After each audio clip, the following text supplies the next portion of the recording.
అందరికీ నమస్తే మాస్టర్స్. బ్రహ్మర్షి పితామహ పత్రిజీ గారికి, వంశీ మాస్టర్ గారికి, ప్రవీణ మేడం గారికి నా ఆత్మ ప్రణామాలు. మాస్టర్స్, మనం అంతర్గత వికాసం అనే పుస్తకంలో ఈరోజు థర్డ్ చాప్టర్ లో 81 పేజీలో చదవబోతున్నాం మాస్టర్. అక్క స్టార్ట్ చేస్తున్నాను. ఓకేనాక? బుక్ రైటర్ పేరు చెప్పు. ఈ పుస్తకం రాసింది టార్కం సెరడారియన్ గారు మాస్టర్స్. ఈ బుక్ రైటర్ వచ్చేసి టార్కం సెరడారియన్ గారు. మనం థర్డ్ చాప్టర్ చదువుకోబోతున్నాము. మన పంచేంద్రియాలు యుగాల తరబడి అభివృద్ధి చెందుతూనే ఉండే అంతర్గత శక్తి సామర్థ్యాలు. ఉదాహరణకు, వినికిడి శక్తి అనేది ఉన్నత స్థాయి దివ్య శ్రవణ శక్తిగా అభివృద్ధి చెందుతుంది. వినికిడి శక్తి అనేది ఉన్నత స్థాయి దివ్య శ్రవణ శక్తిగా అభివృద్ధి చెందుతుంది. మీరు భౌతిక అంటే వినికిడి శక్తి ఉన్నత స్థాయి శ్రవణ శక్తిగా అభివృద్ధి చెందుతుంది అంటే ఏంటి? ఇక్కడుండి కూడా పై తలాలలో మాస్టర్స్ ఇచ్చిన సందేశాలను కూడా గ్రహించగలిగే శక్తి మనకు వస్తుంది. అలాగా అలా వినికిడి అనేది, ఆ శ్రవణ శక్తి అనేది పెరుగుతుంది అని చెప్తున్నారు. మీరు భౌతికం కాని వాటిని వినగలుగుతారు. మీరు భావోద్వేగ, మానసిక, భౌతిక తరంగాలను వినగలుగుతారు. భౌతికం కాని వాటిని భౌతికం కాని వాటిని అంటే అభౌతికంలో ఉన్న వాటిని కూడా వినగలుగుతాము అని చెప్తున్నారు. అదే అంటే భౌతిక పైతలాల్లో ఇచ్చే మాస్టర్స్ ఇచ్చే సందేశాలను కూడా వినగలం. నారాయణ ఏం చెప్పతే పైతలాల్లో ఎక్కడో ఉన్న నారాయణ చెప్పిన దాన్ని కూడా వినగలిగే శక్తి మనకు ఉంది. అంటే మన శక్తిని అంటే దాన్ని అంతగా పెంచుకోగలగాలి. ఎప్పుడైతే మనము దివ్యత్వంలోకి వెళ్తూ ఉంటామో, ఈ భౌతికాన్ని వదిలేస్తూ ఉంటామో, ఆ దివ్యత్వంలోకి వెళ్లే కొద్దీ ఎక్కడో ఉన్న నారాయణ ఏ తలాల్లో ఉన్నారో ఆయన చెప్పింది కూడా గ్రహించగలిగే క్యాపబిలిటీ వస్తుంది. ఎవరికైనా ఉంటుంది. దాన్ని పెంచుకోగలగాలి. అంటే పెంచుకోవాలి అంటే దివ్యత్వంలోకి వెళ్తూ ఉండాలి. చివరకు మీరు సౌర నక్షత్ర మండల సంభాషణలను కూడా వినగలుగుతారు. ఎక్కడో నక్షత్ర మండలాల్లో ఉన్న వాళ్ళు మాట్లాడే మాటలు కూడా మనం వినగలం. ఆ వజ్రం వికసించి తెరుచుకుంటున్న కొద్దీ ఇంకా ఎంతో ఉన్నతమైన మూలాల నుంచి వచ్చే మార్గదర్శకత్వాన్ని, ఆదేశాలను గ్రహించగల సామర్థ్యాన్ని మీ ఇంద్రియాలు వృద్ధి చేసుకుంటాయి. అలా వృద్ధి చేసుకుంటాయి మన ఇంద్రియాలు. ఎలాగా? దివ్యత్వంలోకి వెళ్లే కొద్దీ పెరుగుతూ ఉంటుంది దాని యొక్క వృద్ధి. ఎంతో గొప్పవైన మత తత్వ శాస్త్రపరమైన సాహిత్యంలో, అంటే భారతీయ, జొరాస్ట్రియన్, బౌద్ధ, క్రైస్తవ, యూదు సాహిత్యం మొదలైన వాటిలో గొప్ప ఆధ్యాత్మిక నాయకులుగా వెలుగొందిన వారంతా తమ ఇంద్రియాలను ఉన్నత స్థాయిలో అభివృద్ధి చేసుకునే వాళ్ళే అనేది మీరు తెలుసుకుంటారు. అలా మళ్ళీ చదువుమా.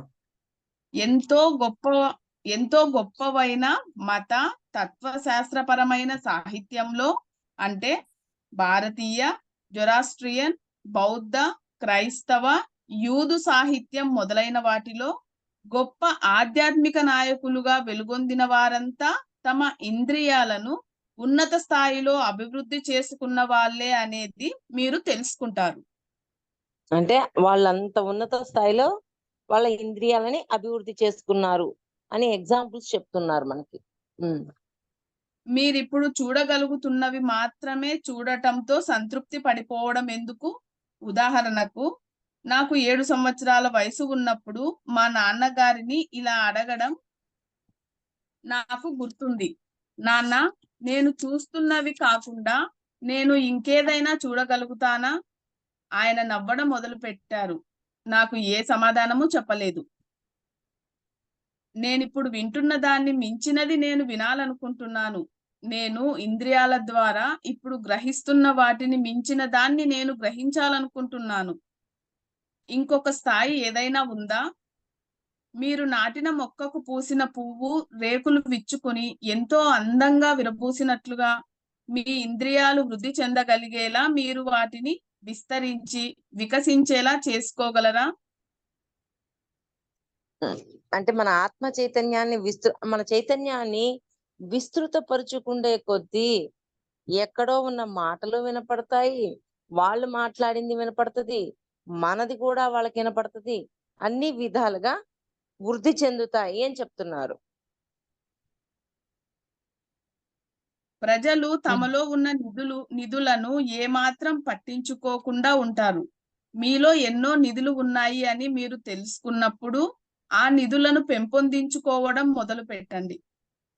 అంటే ఇప్పుడు ఎక్కడో పైతలాల్లో ఎక్కడో ఉన్న మాస్టర్స్ చెప్పేది కూడా వినగలిగే శక్తి మనకుంది అని మనకు అర్థమైనప్పుడు అసలు ఆ విషయమే తెలియకపోతే దాన్ని పెంపొందించుకోవడానికి అవకాశం ఉండదు. కానీ మనకు ఆ విషయం అర్థమైంది. ఒక్క నిమిషం మాస్టర్, సారీ.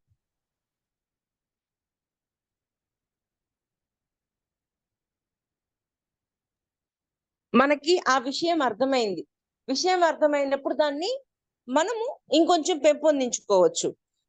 మొన్న ఈ మధ్య ఒక ఆవిడకి క్యాన్సర్ రాబోతుంది, క్యాన్సర్ ద్వారా మరణం రాబోతుంది అన్నట్లు ఒక 2 సార్లు చెప్పారు. తర్వాత మూడోసారో నాలుగోసారి మాస్టర్స్ ఏమన్నారంటే, నువ్వు మరణాన్ని కూడా జయించగలిగే శక్తి నీకుంది అని చెప్పారు. అంటే తనలో ఆ శక్తి ఉంది అని తనకి అవేర్ చేస్తున్నారు. మరి ఆ మరణాన్ని కూడా జయించగలిగే శక్తి ఎలా వస్తది అంటే, ఆ టైంలో ఉన్న దుష్కర్మలు క్లియర్ చేస్తే ఆ మరణాన్ని దాటొచ్చు అనేది తనకు తెలియజేసినప్పుడు తను దాన్ని బట్టి ఆ దుష్కర్మలు క్లియర్ చేసి ఆ క్యాన్సర్ నుంచి బయటకు వచ్చేసింది. అలాగా మనలో ఉన్న శక్తిని మనం పెంపొందించుకుండే కొద్దీ మనము ఎక్కడో పైతలాల్లో ఉన్న వాళ్ళు మాట్లాడే మాటల్ని మనం వినగలుగుతాము. మనం అడిగే ప్రశ్నలు వాళ్ళకి చేరగలుగుతాయి. అంత మన చైతన్యం వృద్ధి అవ్వాల, విస్తృతం అవ్వాల. ఇలా ఉంటే చాలు అని సంతృప్తి పడిపోకండి. మీకు ప్రస్తుతం ఉన్న ఇమేజ్ లో చిక్కుకుపోకండి. ప్రజలు తమ గురించి తాము ఒక ఇమేజ్ సృష్టించుకొని ఇది ఇంతే, నేను ఇంతే అని అంటూ ఉంటారు. ఆ దశలో మిమ్మల్ని మీరు పూడ్చిపెట్టుకుంటారు. అంటే కొంత నేర్చుకున్నాం. ఈ నేర్చుకున్న తర్వాత అక్కడికి ఇంక అయిపోయింది, ఇది చాలు అని చెప్పి అక్కడికి ఆగిపోతారు. కానీ ఒకటి, జ్ఞానం అనేది అనంతం, ఇన్ఫినిటివ్ అని అర్థమైనప్పుడు, అవగాహన అయినప్పుడు మనం ఏం చేస్తాం? ఒక 10వ మెట్టు దాకా చేరుకున్నాం. 10వ మెట్టు దాకా చేరుకుని మనము అన్ని తెలుసుకోగలుగుతున్నాం. ఓకే, నా వాస్తవానికి నేనే సృష్టికర్తని, ఇలా ఉండాలి, ఇలా ఉండాలని తెలుసుకున్నాం. కానీ తెలుసుకున్నాం కదా, అయిపోయింది, అంతవరకే ఉంది అని అనుకోవద్దు. మీ అవగాహన ఎప్పుడు దాని తరువాత ఏముందో తెలుసుకోవాలి అనే విధంగా ఉండగలగాలి. ఎప్పుడైతే దాని తర్వాత ఏదైతే ఉందో తెలుసుకోవాలి అనే అన్వేషణ ఉంటుందో ఆటోమేటిక్ గా దాని గురించి తెలుసుకోగలుగుతాం. మనం ఏం చేస్తాం? నేర్చుకున్న దాన్ని ఓకే, ఇది ఇంతే, ఇంత అయిపోయింది, మనం ఇంక నేర్చుకోకర్లేదు అని అక్కడికక్కడ అడ్డు వేసుకోవద్దు. అడ్డు వేసుకోకుండా ఇన్ఫినిటివ్ కదా, అనంతం కదా జ్ఞానం, ఓకే ఈ మెట్టు చేరాను, దీని తర్వాత ఏమై ఉంటుందో మాస్టర్స్ నుంచి ఇంకా నేర్చుకోవాలి, నేను ఎప్పటికీ తెలుసుకోవాలి అనే అన్వేషణలో ఉండాలి. ఓకే, నేను అన్ని తెలిసేసుకున్నాను, నాకు అయిపోయింది అని అనుకున్నప్పుడు మనమే అడ్డేసుకున్నట్టు. మనం దేని గురించి అన్వేషణ ఉండదు. దాని తర్వాత తెలుసుకోవాలనే కుతూహలం ఉండదు. ఇవన్నీ ఆగిపోతాయి. అందుకని ఎప్పుడు అన్వేషణ అనేది మనలో ఉంటూనే ఉండాలి. మీ పట్ల మీకున్న ఇమేజ్ ఎప్పుడూ మారుతూ, ఇంకా బాగుపడుతూ, ఇంకా ఉన్నతంగా అభివృద్ధి చెందుతూ ఉండాలి. అంటే ఒక ఇమేజ్ క్రియేట్ చేసుకోకూడదు. ఇమేజ్ క్రియేట్ చేసుకొని అక్కడికి ఆగిపోకూడదు. ఒక రకంగా అక్కడికి ఆగిపోయాము అంటే ఎదుగుదల లేదు. అందుకని ఎప్పటికీ ఎక్కడికి స్టాప్ అవ్వదు, ఇది ఇన్ఫినిటివ్ అన్న అవగాహన ప్రతి ఒక్కరిలో ఉండాలి. ఎప్పుడైతే ఆ అవగాహన ఉంటుందో ఆ ఇమేజ్ క్రియేట్ చేసుకొని అక్కడికి ఆగిపోరు. ఇప్పుడు కొంతమంది గురువులు ఉన్నారు, వాళ్ళొక ఇమేజ్ క్రియేట్ చేసుకొని అక్కడికి ఆగిపోతారు. ఆ ఇమేజ్ క్రియేట్ చేసుకోవటం వల్ల వాళ్ళు దాన్ని దాటి బయటికి రాలేకపోతారు. ఎందుకంటే దాన్ని దాటి బయటకు వస్తే వాళ్ళు తట్టుకోలేరు. అలాగా ఒక ఇమేజ్ ని, ఒక బౌండరీని అలా గీసుకోకుండా ఉండాలి అని చెప్తున్నారు. ఎప్పుడు మన లక్ష్యం ఇంకా జ్ఞానం పొందాలి, ఇంకా నా చైతన్యం వృద్ధి చెందాలి, ఇంకా ఇంకా ఇన్ఫినిటివ్ గా ఉన్న దాన్ని నేను తెలుసుకోవాలి అనే దాని పట్లే మనకు ఉండాలి. అంతేకాని ఒక ఇమేజ్ తోటి ఓకే నా నా ఆ ఇమేజ్ తోటి అక్కడికి ఆగిపోవద్దు అని చెప్తున్నారు. కొంతమంది అలాగే ఆగిపోతారు మాస్టర్స్. ఇంక నాకు చాలు, ఈ గురుస్థానము వచ్చింది, గురువుగా ఉండిపోయాను, ఇంకింతే చాలు అని అనుకుంటారు. అలాగా అందరూ అని కాదండి, కొంతమంది. అంటే వాళ్ళకి అక్కడికి హ్యాపీనెస్ వచ్చేసి ఆ హ్యాపీనెస్ తో ఆగిపోతారు. అలాగా ఇమేజ్ క్రియేట్ చేసుకోవద్దు అని చెప్తున్నారు. మీరు ఇంకా ఉన్నతంగా మారాలి. మీ ఇంద్రియాలు తమను తాము విస్తరించుకోవాలి. మీరు దైవంగా మారాలని అభిలషించి తీవ్రంగా కృషి చేసి కఠినంగా శ్రమిస్తే తప్ప మీరు దైవంగా ఎలా మారగలుగుతారు? అంటే నేను దైవంగా మారాలనే టాస్క్ పెట్టుకోండి, లక్ష్యాన్ని పెట్టుకోండి అని చెప్తున్నారు. మీరు దశల వారీగా ఆ పని చెయ్యాలి. మీ స్వంత ప్రయత్నాల ద్వారా మీరు విస్తరించకపోతే కనుక ఇంకెలా విస్తరించగలరని మీరు ఆశిస్తున్నారు? సొంత ప్రయత్నం అంటే మన పరిణితి మన చేతుల్లో ఉంది. అందువల్ల మనం ప్రయత్నం చేయకపోతే మళ్ళీ పరిణితి ఎలా వస్తుంది? అందుకని మీ సొంత ప్రయత్నంతోనే మీరు ముందుకు వెళ్ళండి అని చెప్తున్నారు. బయట వాళ్ళ ప్రయత్నంతో కాదు, మీ సొంత ప్రయత్నంతో మీ అంతరంగల ఆ ప్రయత్నం చేసినప్పుడే మీరు ఆ దైవంగా మారగలుగుతారు. దానికి తగ్గట్టుగా శ్రమిస్తారు, దానికి తగ్గట్టుగా కృషి చేస్తారు. ఇలా చేస్తూ దైవంగా మారగలగాలి నేను అని అనుకోండి. మనం ఎదుర్కొంటున్న సాంఘిక, శ్రామిక, రాజకీయ, ఆర్థిక సమస్యల్లో చాలా వరకు మనం ఉన్న చోటే ఉండిపోవడం వల్లనే వస్తున్నాయి. కొందరు మనుషులు, కొన్ని కూటములు, కొన్ని దేశాలు మొదటి నుంచి చివరి వరకు మూఢభక్తిని ప్రదర్శిస్తూనే ఉన్నాయి. వాళ్ళు తమ ఛాందసవాదం లేదా మూఢభక్తిని వదులుకోలేకపోతున్నారు. మళ్ళీ చదవాలైనమ్మా. మనం ఎదుర్కొంటున్న సాంఘిక, శ్రామిక, రాజకీయ, ఆర్థిక సమస్యల్లో చాలా వరకు మనం ఉన్న చోటే ఉండిపోవడం వల్లనే వస్తున్నాయి. అంటే కొందరు సమస్య మనుషులు వచ్చింది, ఆ సమస్య నుంచి బయటికి వద్దాము, ఎలా బయటికి రావాలి, ఈ సమస్య ఎందుకు వచ్చింది, ఈ ఆలోచనలో బయటికి రావాలనే ఆలోచన కంటే కూడా అయ్యో నాకు ఈ సమస్య వచ్చింది అని దిగులు పడటం, బాధపడడంతో అక్కడికి ఆగిపోతున్నారు. అక్కడికి ఆగిపోవద్దు అని చెప్తున్నారు.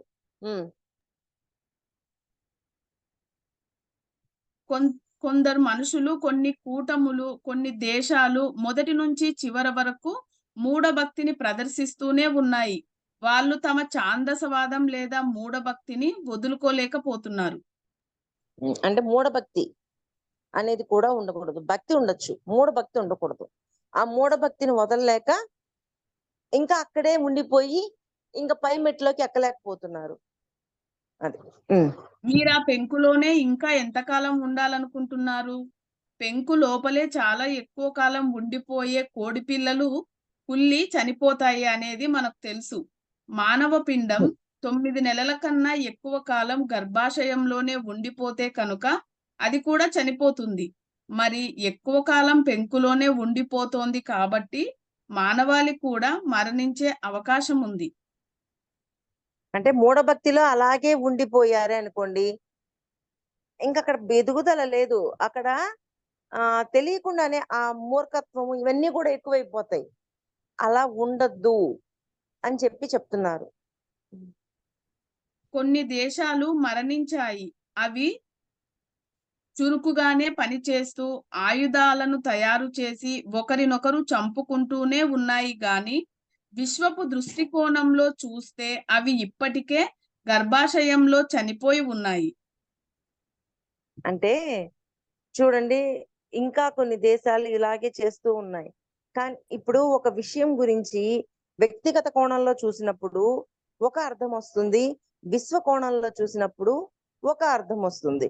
అంటే ఇప్పుడు ఒక దొంగ ఇప్పుడు మామూలుగా వ్యక్తిగతంగా చూస్తున్నాం. దొంగని చూడగానే ఏమంటాం? వీడు దొంగ, వీడు దొంగ అని చెప్పి మనము విమర్శిస్తాం.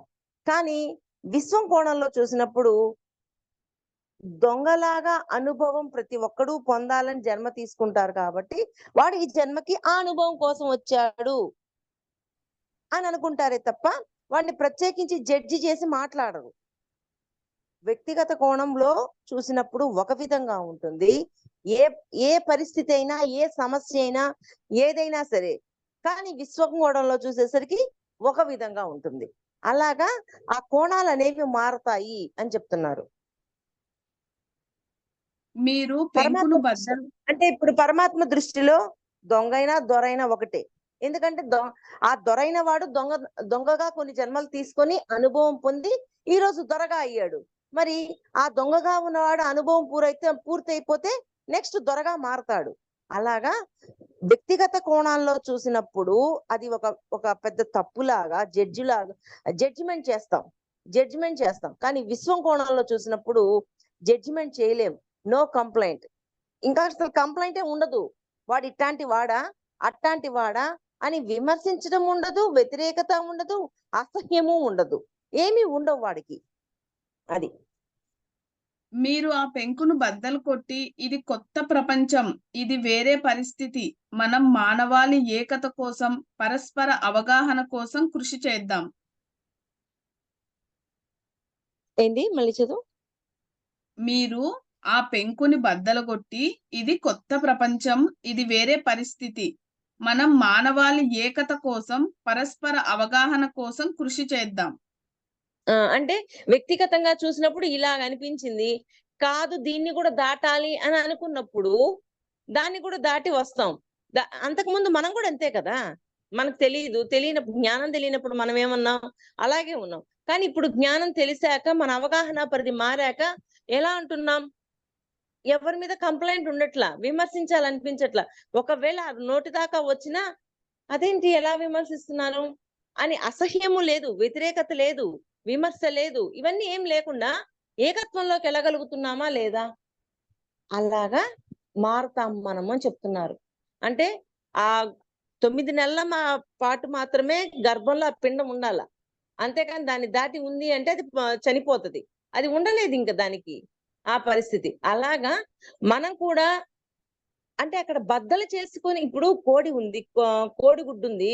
కోడిగుడ్డు లోపల ఉన్న ఆ సొన వృద్ధి చెంది కోడి పిల్లలాగా తయారవుతుంది. ఆ పిల్లలాగా తయారయ్యాక అదే బద్దలు కొట్టుకొని బయటకొచ్చినప్పుడు దాని ప్రయాణం బావుంటది. కానీ మనం కావాలని బద్దలు కొట్టామనుకోండి, దాని ప్రయాణం సరిగా ఉండదు.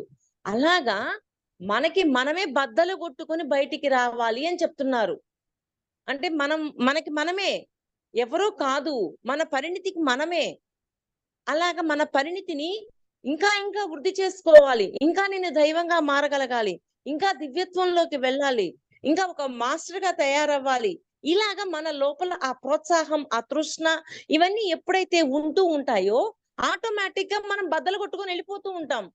మురిగిపోదు మనది. అక్కడికి ఆగిపోదు. ఆ మూఢ భక్తిలో ఉండిపోదు. దాన్ని కూడా దాటేస్తాం. అలాగా మనలో తృష్ణని, తపనని ఎవరు పెంచుకోవాలి? మనమే పెంచుకోవాలి. ఆ కోడిపిల్ల కోడిగుడ్డు పైకప్పుని ఎలా పగలగొట్టుకొని బయటికి వస్తుందో, మనం కూడా మనల్ని మనము దాటి మనం బయటికి రావాలా. మనల్ని మనం దాటేసేసి బయటికొస్తే అప్పుడు ఇంకా ఎదుగుతాం. అలా రానప్పుడు ఎదగలేము. అందుకని ఏ సమస్యొచ్చినా, ఏమొచ్చినా సరే వ్యక్తిగత కోణంలో చూసినప్పుడు అది పెద్దదిగా కనిపిస్తది. కానీ యూనివర్సల్ కోణంలో చూసినప్పుడు అది చాలా చిన్న సమస్య అనిపిస్తది. ఓకేనా? ఈ చిన్ని అందుకని గ్రూప్ ఇలా చేయటం తోటి మనం ఏకత్వంలోకి వెళ్తాము అని చెప్తున్నారు. హ్మ్. ఈ చిన్ని భూగ్రహాన్ని ఆస్వాదిద్దాం. ఇప్పుడు మనం చేస్తున్నది ఏమిటి అని ప్రశ్నిస్తే తప్ప అదే జరుగుతుంది. ఇప్పుడు మనం చేస్తున్నది ఏమిటి అని ప్రశ్నిస్తే తప్ప అదే జరుగుతుంది. మీరు ఇలా చెయ్యకపోతే కనుక మీ చావుకు మీరే కారణమవుతారు. మీరు అంటే బాగుపడాలని అనుకుంటే ప్రశ్నించాలి అనా? మళ్ళీ చదువు అది. ఈ చిన్ని భూగ్రహాన్ని ఆస్వాదిద్దాం. ఇప్పుడు మనం చేస్తున్నది ఏమిటి అని ప్రశ్నిస్తే తప్ప అదే జరుగుతుంది. అంటే ప్రశ్న అనేది ఉండాలి అన్నట్టు చెప్తున్నారు. ఇక్కడ భూమి మీద ఉన్నాం, అన్ని ఆస్వాదిస్తూ ఉన్నాం. అలా ప్రశ్నించుకుంటూ మనల్ని మనం ప్రశ్నించుకుంటూ ఇంకా ముందుకు వెళ్దాం సమాధానం కోసం. మీరు ఇలా చెయ్యకపోతే కనుక మీ చావుకు మీరే కారణమవుతారు. మీరు అంతే, ఏదో బాగుపడాలని అక్కడే ఉండిపోతారు. మీరు బాగుపడాలని అనుకుంటే కనుక మీ లోపల ఉన్న శక్తి సామర్థ్యాలతో పాటు విస్తరించండి. అంటే బాగుపడాలి, దైవంగా మారాలి అనేది మన లోపల పూర్తిగా ఉంది అనుకోండి, అప్పుడు ఆటోమేటిక్ గా విస్తృతం అవ్వడానికి ప్రయత్నం చేస్తూ ఉంటాం. ఈ కింది అంశాలను మనస్సులో ఉంచుకోండి. ఒక వ్యక్తి చైతన్యం ఏ స్థాయిలో వికసించింది అనే దానికి తగినట్లుగా ఇంద్రియాలు అభివృద్ధి చెందుతాయి. మీ అంటే చైతన్యాన్ని ఒక వ్యక్తి చైతన్యం ఏ స్థాయిలో వికసించింది అనే దానికి తగినట్లుగా ఇంద్రియాలు అభివృద్ధి చెందుతాయి. ఇంద్రియాలు అభివృద్ధి చెందుతాయి అంటే ఇంద్రియాల యొక్క అభివృద్ధిని బట్టి మనం ఏ స్థాయిలో ఎదిగాము అనేది మనకు అర్థమవుతుంది. అంటే మనం గమనించుకోవాలి, మన ఇంద్రియాలు సరి అయిన వాటిని తీసుకుంటుందా, సరి కాని వాటిని తీసుకుంటుందా అనేది గమనించుకుంటూ ఉండాలి మనం. అది మీ చైతన్యాన్ని పెంపొందించుకోవడానికి ముందే మీ ఇంద్రియాలను పెంపొందించుకోవడం ఎంతో ప్రమాదకరం. హఠయోగంతో పాటు ఇంకొన్ని రకాల యోగాలు చేసేది ఇదే. మళ్ళీ చదవాలి. మీ చైతన్యాన్ని పెంపొందించుకోవడానికి ముందే మీ ఇంద్రియాలను పెంపొందించుకోవడం ఎంతో ప్రమాదకరం. అంటే చైతన్యాన్ని చదువు హఠయోగంతో పాటు ఇంకొన్ని రకాల యోగాలు చేసేది ఇదే. అంటే చైతన్యాన్ని అంటే జ్ఞాన పరిధి పెంచుకోకుండా కొంతమంది ఉంటారు, చక్రాసు నా మూలాధార చక్రం యాక్టివ్ అవ్వాలి, స్వాదిష్టానం యాక్టివ్ అలా కావాలని వాటి మీద తపన పెట్టి పెట్టి పెట్టి ఆ యాక్టివ్ అవ్వడానికి ప్రయత్నం చేస్తారు. అలా ఒక్కసారిగా అవి యాక్టివ్ అయినప్పుడు చాలా ప్రమాదం ఉంటుంది. వాటికై అవి సహజంగా యాక్టివ్ అయితే పర్వాలా. అంటే ఏంటి, మనలో ఉన్న జ్ఞాన పరిధి పెరుగుతూ పెరుగుతూ ఉన్నప్పుడు మూలాధారం నుంచి స్వాదిష్టానం ఇలా ఒక్కొక్కటి ఎక్కుతూ ఉంటాం. సహజంగా జరగాలది. అలా సహజంగా జరగకుండా వాటి మీద దృష్టి పెట్టి వాటిని యాక్టివ్ చేయాలి అని, నాలో కుండలిని యాక్టివేట్ అవ్వాలని, నా ఇంద్రియాలు ఇలా అయిపోవాలని ఇలా ఇలా ఇలా అన్ని చేస్తూ ఉంటే అప్పుడు అవి ప్రమాదం అని చెప్తున్నారు. ఏదైనా సరే మన జ్ఞాన పరిధి పెరిగే కొద్దీ సహజంగా ఉండాలి. ఆ సహజంగా ఉన్నప్పుడు అవి పని చేయడం సరిగ్గా పనిచేస్తాయి, లేకపోతే అవి సరిగా పని చేయవు. అందుకని సహజంగా వృద్ధి చెందే విధంగా ఉండండి అని చెప్తున్నారు. మళ్ళీ ఆ లైన్ మళ్ళీ చదువు మాధవి. మీ చైతన్యాన్ని పెంపొందించుకోవడానికి ముందే మీ ఇంద్రియాలను పెంపొందించుకోవడం ఎంతో ప్రమాదకరం. తర్వాత హఠయోగంతో పాటు ఇంకొన్ని రకాల యోగాలు చేసేది ఇదే. అంటే హఠయోగంలో ఇవి వృద్ధి చెందాలి, అవి వృద్ధి చెందాలని అలాగా ఫోర్స్ పెట్టి యాక్టివ్ చేస్తూ ఉంటాం అన్నమాట. ఆ ఫోర్స్ పెట్టి యాక్టివ్ చెయ్యొద్దు. మీ చైతన్యాన్ని వృద్ధి చేసుకోండి అంటే జ్ఞాన పరిధి పెరిగే కొద్దీ ఆటోమేటిక్ గా చైతన్యం విస్తృతం అవుతూ ఉంటుంది. అందుకని జ్ఞానాన్ని పెంచండి అని చెప్తున్నారు ఆయన. జ్ఞాన పరిధి పెరిగేటట్టుగా చూసుకోండి అంటున్నారు. అంటే ఇవన్నీ యాక్టివ్ అవ్వాలి, అది అయిపోవాలి, ఇది అయిపోవాలి అని వాటి మీద పెట్టద్దు ఎఫర్ట్. మీరు జ్ఞాన పరిధిని పెంచుకుంటూ వెళ్ళండి. మీ జ్ఞాన పరిధి పెరిగే కొద్దీ ఆటోమేటిక్ గా విస్తృతం అవుతూ ఉంటాము అని చెప్తున్నారు. ఒక వ్యక్తి అతని లేదా ఆమె చైతన్యాన్ని పెంపొందించుకోక ముందే ఇంద్రియాలు వృద్ధి చెందడానికి మాదక ద్రవ్యాలు కూడా కారణమవుతాయి. అంటే ఆ మాదక ద్రవ్యాలను ఉపయోగించి కూడా ఇంద్రియాలను యాక్టివ్ చేసుకోవాలని చేసే వాళ్ళు చాలా మంది ఉంటారు. అలా వాటి మీద దృష్టి పెట్టద్దు. ఈ మాదక ద్రవ్యాలను వీటిని ఉపయోగించి అంటే ఇప్పుడు మనము డ్రీమ్ వరల్డ్ కి వెళ్తున్నాము. ఆస్ట్రల్ ట్రావెల్ చేస్తున్నాం. ఇవన్నీ ఎలా చేస్తున్నాం? మనము ధ్యానం చేసి సహజంగా జరుగుతుంది. కానీ కొంతమంది ఈ మాదక ద్రవ్యాలు అవన్నీ తీసుకొని అలాగా ట్రావెల్ చేయాలని కొంతమంది ఎక్కువ ప్రయత్నాలు చేస్తూ ఉంటారు. అలా చేసింది మీకు మంచిది కాదు అని చెప్తున్నారు. ఏదైనా సరే సహజంగా జరిగినయి ఎప్పటికైనా అలాగే స్టాండర్డ్ గా ఉంటాయి. బలవంతంగా వాటిని ఏదైనా చెయ్యాలని చూసినవి ఒక్కొక్కసారి రివర్స్ కొట్టొచ్చు. దానివల్ల మనకి ఎఫెక్ట్ తగులుతుంది. అందుకని సహజంగా ఉండండి అన్న కోణంలో చెప్తున్నారు తారకం గారు. ఈ విషయంలోనే ప్రజలకు ఎన్నో సమస్యలు కూడా వస్తాయి. అంతే కదా, ఇంకా మాదక ద్రవ్యాలన్నీ తీసుకున్నారు, మరి హెల్త్ ఇష్యూస్ రావా? ఊరికే ఉందా? అది చాలా మంది తమ ఇంద్రియాలను నిగ్రహించగలిగే సామర్థ్యాన్ని పెంపొందించుకోక ముందే ఆ ఇంద్రియాలను బలవంతంగా వృద్ధి చేసుకోవడం వలనే మనకు ప్రపంచంలో ఇంత ఉన్మాదం, ఇన్ని మానసిక సమస్యలు కనిపిస్తున్నాయి. ఇంద్రియాలను నిగ్రహించుకోలేకపోతున్నారు. ఒక విషయంలో ఒకటి కోరిక పుట్టింది, ఆ ఇంద్రియ నిగ్రహం లేదు. ఇంద్రియ నిగ్రహం లేకపోవటం వల్ల ఏమవుతుంది? దాన్ని ఎలాగైనా సరే పొందాలి, దాన్ని నేను పొంది తీరాలి అనే ఆ లోపల ఉన్న ఆ తృష్ణ తపనతో ఏం చేస్తారు? ఇంకెట్టాగైనా ప్రయోగాలు చేస్తూ ఉంటారు, ఏదో ఒక విధంగా నా కోరిక తీర్చుకోవాలి అని. అలాగా ఎన్నో జరుగుతూ ఉన్నాయి అని చెప్తున్నారు. ఇంద్రియ నిగ్రహం ఉన్నప్పుడు ఒక కోరిక పుట్టింది, ఆ కోరిక పట్ల బ్యాలెన్స్ వస్తుంది మన లోపల. అది జరిగినా జరగకపోయినా ఓకే అనుకోవాలి. ఒకవేళ కాలానికైనా వదిలేసేయాల, కాలంలో ఎప్పుడైనా ఆ కోరిక తీరుతుందని వదిలేయాల. ఇప్పుడు నాకు ఒకవేళ ఒక కారు కొనాలి అనిపించింది, ఆ కారు కొనాలి అనిపించింది అంటే సరిపోయిందా?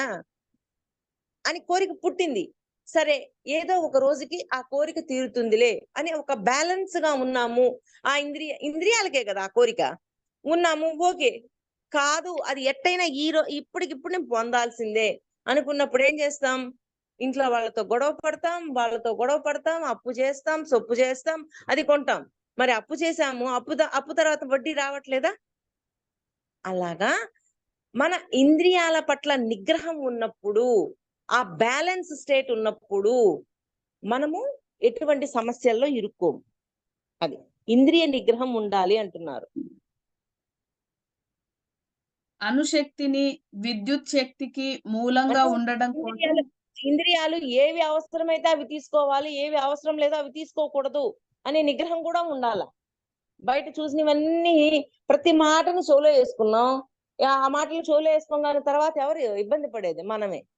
అందుకని ఏవి చెవిలో వేసుకోవాలో అవి వేసుకోవాలి, ఏవి చెవిలో వేసుకోకూడదు అవి వేసుకోకూడదు, ఏవి దృష్టిలో పడాలో అవి పడాలి, ఏవి దృష్టిలో పడకూడదు అవి పడకూడదు. అలాగా మన ఇంద్రియాన్ని మనం నిగ్రహించుకుండేటట్లుగా మనం తయారవ్వాలా. ఇంద్రియ నిగ్రహం మనం చేసుకోవాలా, ఎవరో వచ్చి చేయరు. పరమాత్మ కూడా ఏం చేయరు, అమ్మా ఇలా చెయ్యండి, వీళ్ళు ఇలా ఉండండి అని మనల్ని గైడ్ చేస్తారు. మనం ఆచరించడం అనేది మన చేతుల్లో ఉంది. అది అందుకని ఆ ఇంద్రియ నిగ్రహాన్ని మనం కలిగి ఉండాలి అని చెప్తున్నారు. అణుశక్తిని విద్యుత్ శక్తికి మూలంగా ఉండటం కోసం వృద్ధి చేశారు. కానీ ఇప్పుడు ఆ శక్తిని ఉత్పత్తి చేసే ఎన్నో కేంద్రాలు మూతపడుతున్నాయి. ఎందుకంటే అణుధార్మిక శక్తి నుంచి వచ్చే కాలుష్యం అన్ని చోట్ల వ్యాపిస్తోంది. ఇది సహజంగా అందరికి తెలిసిందే కదా. చైతన్యం ఇంకా దాన్ని తట్టుకోగలిగేంతగా అభివృద్ధి చెందలేదు కాబట్టి మనం ఉడికిపోతున్నాం. అంటే ఇప్పుడు అప్పట్లో కలరా వచ్చేది, కలరా వచ్చినప్పుడు తట్టుకునే శక్తి లేదు, తర్వాత దాన్ని తట్టుకునే శక్తి మనుషులకు వచ్చింది. అంతకుముందు కరోనా వచ్చింది, కరోనా వచ్చిన కొత్తలో ఎవరు తట్టుకోలేకపోయేవాళ్ళు. ఇప్పుడిప్పుడు కొంచెం ఆ స్టెబిలిటీ వస్తుంది, ఆ రెసిస్టెన్స్ వస్తుంది. అలాగా తట్టుకునే శక్తి పెరగలేదు, అంటే ఆ కాలుష్యాన్ని తట్టుకునే శక్తి ఇంకా ఈ చైతన్యంలో పెరగలేదు అందరిలో అన్నట్టు చెప్తున్నారు. చైతన్యం పెంపొందినప్పుడు ఇంద్రియాలు సరైన విధానంలో వృద్ధి చెందుతాయి. అందుకే గొప్ప మహాత్ములు మన చైతన్యాన్ని విస్తరించుకోవడానికి ధ్యానమే మార్గమని చెప్పారు తప్ప చక్రాలను, ఇంద్రియాలను వృద్ధి చేసుకునే పద్ధతులను గురించి చెప్పలేదు. అంటే అవన్నీ కొన్ని చోట్ల చెప్పినా కానీ వాటి గురించి వద్దు. ధ్యానము, జ్ఞానము ఈ రెండింటిని పట్టుకుంటే ఆటోమేటిక్ గా చైతన్యం వృద్ధి చెందుతుంది. అక్క వాయిస్ రాలేదక్క. ఇప్పుడు ఆ, అంటే ఓకే. ధ్యానము, జ్ఞానము పట్టుకోండి అని చెప్తున్నారు. ఉమ్. చక్రాలు వీటి గురించి వాళ్ళు ఏమి చెప్పలా. ఒకవేళ కొంతమంది చెప్పినా వాటి మీద దృష్టి పోయినా దృష్టి పోనీయద్దు అని చెప్తున్నారు. మీరు ఒక చక్రంపై ధ్యానం చేస్తే కనుక ఆ చక్రం వికసించడం మొదలుపెట్టి చివరకు విచ్ఛిన్నమైపోతుంది. అంటే మీ ఒక ఒక ఒక చదువు మొత్తం చదువు. మీకు అసాధారణమైన విషయాలు జరగడం మీకు తెలుస్తుంది. 2 ఏళ్ల తర్వాత మీరు మానసిక రోగుల చికిత్సాలయంలో ఉంటారు. అంటే బలవంతంగా దాన్ని వృద్ధి చెందేటట్టు చెయ్యాలి అనుకుంటారు. అది చేయటం వల్ల ఏమవుతుంది, విచ్ఛిన్నం అవుతుంది, బ్లాస్ట్ అవుతుంది. ఆ బ్లాస్ట్ అయినప్పుడు కొంత శక్తి రిలీజ్ అవుతుంది. ఆ శక్తి రిలీజ్ అయినప్పుడు దాన్ని తట్టుకునే శక్తి మన బాడీకి ఉండదన్నమాట. అది అంటే ఒక మేడము ఇలాగే చక్రాల మీద దృష్టి పెట్టి సాధన చేస్తూ ఉంది. సరే అలాగా తెలుసుకున్నాను, నేను విన్నాను. కానీ తన కలలో తను అలాగే మాస్టర్స్ తనకి డ్రీమ్ లో చూపిస్తున్నారు. ఇలా చక్రాల మీద దృష్టి పెట్టి సాధన చేస్తే ఎలా ఉంటుందని చూపిస్తున్నారు. తను కూడా కలలో అలాగే చక్రాల మీద దృష్టి పెట్టి బాగా సాధన చేస్తా ఉంది. అప్పుడు కొన్ని శక్తులు రిలీజ్ అయినాయి. ఆ శక్తిని తట్టుకుండే క్యాపబిలిటీ ఈమెకి లేదు. లేకపోయేసరికి మాస్టర్స్ అందరూ ఆ శక్తిని సర్ది చేయటానికి చాలా టైం పట్టింది అక్కడ ఉన్న వాళ్ళందరూ. అంటే తను గత జన్మల్లో అలాగా చేసి ఆ చక్రాల మీద దృష్టి పెట్టి దాన్ని యాక్టివ్ చెయ్యాలని ఎంతో చేసినందువల్ల కొంత రిలీజ్ అయినప్పుడు దాన్ని తట్టుకునే శక్తి లేక తను చాలా విలవిల్లాడిపోయింది. అంటే సహజంగా సహజంగా రావాలి. మన జ్ఞాన పరిధిని పెంచుకుంటూ పోతే సహజంగా మనం ముందుకెళ్ళిపోతాం. మనలో పరిణితి కూడా జరుగుతుంటది. అది కొన్నిసార్లు ప్రజలు ఆలోచించడం ద్వారా తమను తాము దారి తప్పేలా చేసుకుంటారు. అది సరైనది అని వాళ్ళ అంతర్జ్ఞానం చెప్తోంది. మళ్ళీ చదువులైన కొన్నిసార్లు ప్రజలు ఆలోచించడం ద్వారా తమను తాము దారి తప్పేలా చేసుకుంటారు. అది సరైనది అని వాళ్ళ అంతర్జ్ఞానం చెప్తుంది. కానీ వాళ్ళు ఆలోచించినప్పుడు గతంలో జరిగిన వాటిని గుర్తు చేసుకొని తమ పొరపాట్లను హేతుబద్ధం చేసుకునే మార్గాలను వెతుక్కుంటారు. ఎగ్జాంపుల్ ఏమైనా ఇచ్చారా? వెతుక్కుంటారు. చక్కని నీకు నేను చక్కని మెషిన్ గన్ తెచ్చాను. ఇది చాలా అందంగా ఉంది అని మీ అబ్బాయితో మీరంటారు. కానీ దాన్ని సరైన విధంగా ఎలా ఉపయోగించాలో అతడికి తెలియదు. ఎందుకంటే అతడి చైతన్యం అలాంటి వాటిని ఇంకా సిద్ధం కాలేదు గనుక. ఇంకా ఉంది, చదివేస్తా అక్క. మొత్తం చదువు. ఒక మెషిన్ గన్ ని కూడా సరైన విధంగా లేదా సరికాని విధంగా ఉపయోగించవచ్చు. మీ స్వార్థం కోసం ప్రజలను చంపడం సరికాని విధానం. తీవ్రవాదులు, బందిపోట్ల నుంచి మీ దేశాన్ని లేదా కుటుంబాన్ని రక్షించడం సరైన విధానం.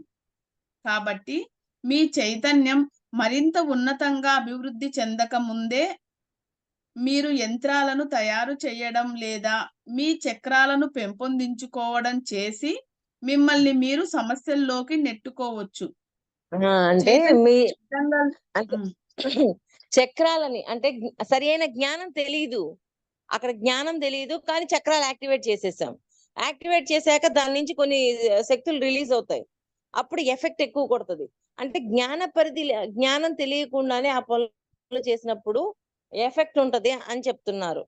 అదే నేను ఇందాక చెప్పాను కదా, ఆమెకి తట్టుకోలేకపోయింది. ఆ శక్తి రిలీజ్ అయినప్పుడు కనీసం కొంచెం కూడా తట్టుకోలేకపోయింది. అప్పుడు మాస్టర్స్ వచ్చి తనకి ఎంతో సేవ్ చేశారు. అంటే కళలో చూపిస్తున్నారు. ఆమె ఇక్కడేమో చక్రాల మీద ఎఫెక్ట్ పెట్టి చేస్తూ ఉంది.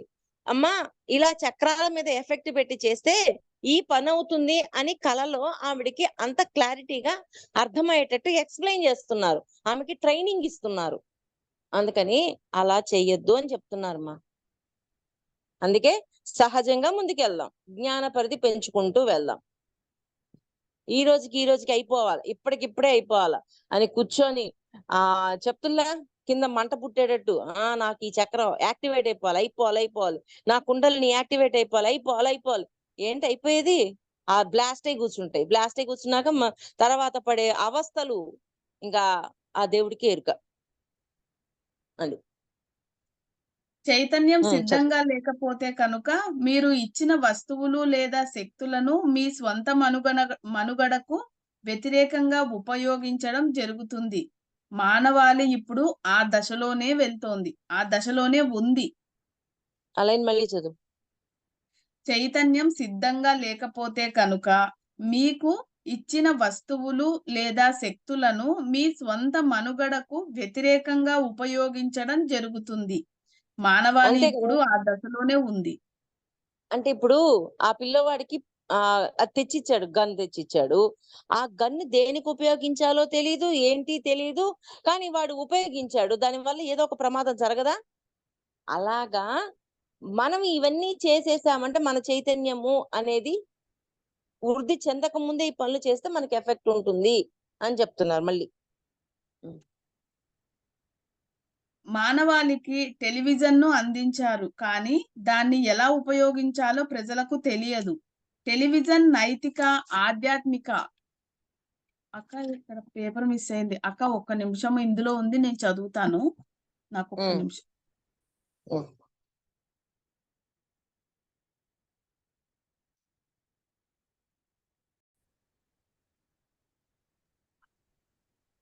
మానవాళిని టెలివిజన్ను అందించారు, కానీ దాన్ని ఎలా ఉపయోగించాలో ప్రజలకు తెలియదు.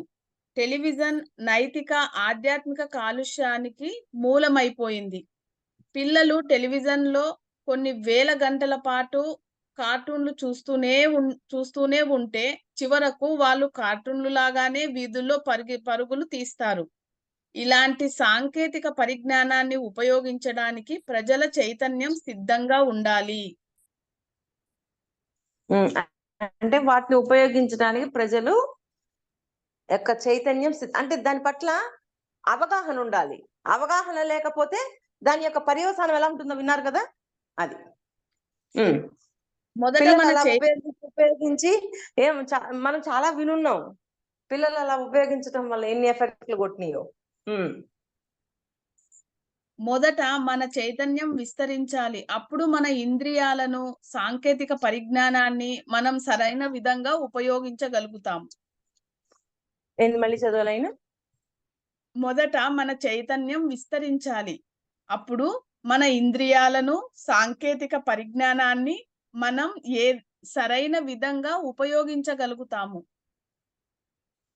ఓకే. అనేక మూలాల ద్వారా అందిన లేదా పొందిన జ్ఞానం ఫలితంగానే సాంకేతిక పరిజ్ఞానం లభించింది అని మనం గ్రహించాలి. జ్ఞానం ద్వారానే సాంకేతిక పరిజ్ఞానం లభించింది అని గ్రహించాలి. అనేక ద్వారా అందిన లేదా పొందిన జ్ఞానం ఫలితంగానే సాంకేతిక పరిజ్ఞానం లభించింది అని మనం గ్రహించాలి. అంతే కదా. ఇప్పుడు మనం పొందిన జ్ఞానం అంటే ఇప్పుడు ఒకటి తయారు చేయాలి అంటే వాళ్ళకి ఆ జ్ఞానం ఉంటేనే తయారు చేయగలరు కదా. మరి మిషన్ తయారు చేయాలి. ఆ మిషన్ తయారు చేయాలి అన్నప్పుడు దానికి తగ్గట్టు కృషి ఇవన్నీ తెలుసుకొని, జ్ఞానం అంటే ఏంటి, దాన్ని ఎలాగా వర్క్ చేసే విధంగా ప్రయత్నించాలి, దాన్ని ఎలా ఉపయోగించాలి, ఇవన్నీ అని తెలుసుకోగలగడమే అన్నమాట. అలాగా చెయ్యండి అని చెప్తున్నారు. అనేక మూలాల ద్వారా అందిన లేదా పొందిన జ్ఞానం ఫలితంగానే సాంకేతిక పరిజ్ఞానం లభిస్తుంది అని మనం గ్రహించాలి. ఈ సాంకేతిక పరిజ్ఞానం కూడా అలాగే మూలాల ద్వారా అంటే మనం అనుకుంటుంటాము సెల్ ఫోన్ ఇప్పుడు కనిపెట్టాము అని అనుకున్నాం, కానీ ఇప్పటిది కాదు, ఎప్పటిదో ఉందని మొన్న ఎక్కడికి ఏదో ఊరికి వెళ్ళామబ్బా. వెళ్తే అక్కడ శిల్పాలలో వాళ్ళు సెల్ ఫోన్ పట్టుకున్న బొమ్మ ఉంది.